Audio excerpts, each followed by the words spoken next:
بسم الله والصلاة والسلام على رسول الله وعلى آله وصحابته إلى يوم الدين.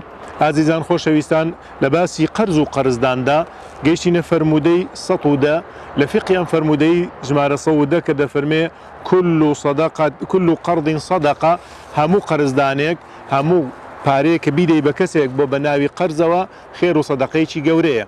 لە فقی ئەم فرمودەیەدا چەند شتێک هەڵێنجین. یەک، سەرچاوەی خێرەکان زۆرن، هەر کەسێ بیێ بە شوێن خێرا بگەڕێ و بە شوێن بەدەستهێنانی پاداشتا بگەڕێ دەتوانێت پارەکەی وەکو خۆشی بمێنێتەوە، سەرچاوەکەی وەکو خۆشی بمێنێتەوە، هیچ زەرەرێکیش نەکات لە ڕێی ئەو پارەیەوە سەرچاوەیەکی خێر بۆ خۆی بەدی بهێنێت. هەندێک جار ئازانی پارەکە بە سەرفکردنی سەدەقەیە، نەخێر بیدەی بە کەسێک و کەڵکی لێوەرگرێ وەکو قەرز، هەر سەدەقەیەکە و خێرێکە و پارەکەشت بنەماکەی وەکو خۆی ماوەتەوە. فقی دووهەم، هاوکاری هەموو کارێکی چاک، بەشداریکردن و هاوکاریکردنی هەموو کارێکی چاک، دەستگرتنی هەموو کەسێک کە پێویستی بە تۆیە، چ بە پارە و بە هەر شتێکی تر بێ، بۆیە ئەویش یەکێکی ترە لە فقی ئەم فرمودەیە. سەرچاوەی هەموو کارێکی چاک چاکەیە و بەدەستهێنانی چاکەیە. فقی سێهەم، بەخشین لەوەی کە هەتە، هەر شتێکت بەدەستەوە هەیە چروکی لێمەکە، کەم تەرخەمی لێمەکە، بیبەخشە، بیدە بە کەسانێکی تر وەکو تۆ خاوەنی، وەکو تۆ کەڵکی لێوەرگتووە با کەسێکانی تریش کەڵکمەند و سودمەند بن لێی.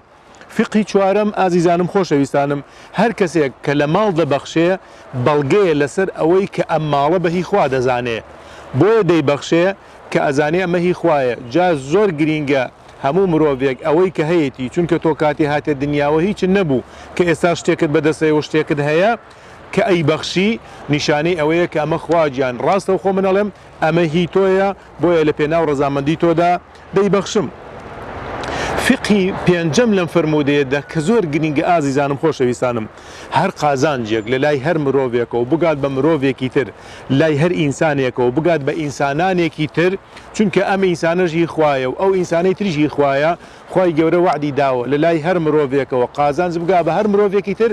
سبحان الله، خوای گەورە خۆی تەدەخل، خۆی بەشداری، خۆی هاوکاری لەو کارەدا دەکا، وەکو ئەوەی کە بەتایبەت بۆ خۆی کرابێت، بە حیسابی خۆی حیسابێکات.